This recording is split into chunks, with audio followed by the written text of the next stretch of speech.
AdWords, navigate to conversions.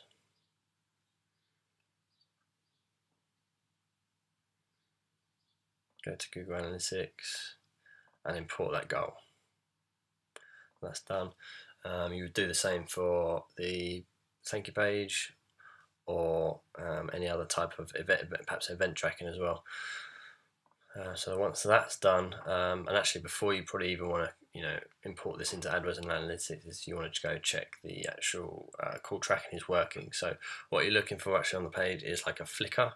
So you should see the original number, and then very, very quickly you'll see the actual tracking number, this tracking number that we've bought. So just remember, we want to make sure the history has been removed before we do this.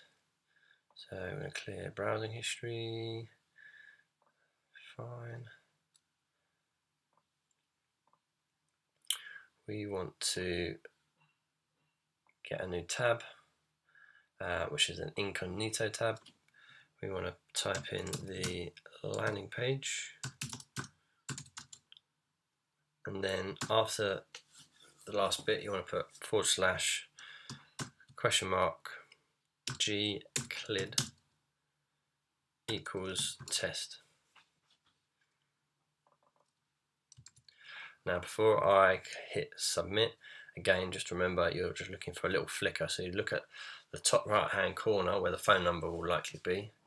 You're just looking for that flicker. If it doesn't happen, then it's very likely it hasn't been set up, or it's still cached in your browser for some reason. That does happen a lot, so just double check that you've cleared your history and that you still haven't got the landing page on your browser history. So I'm going to click enter.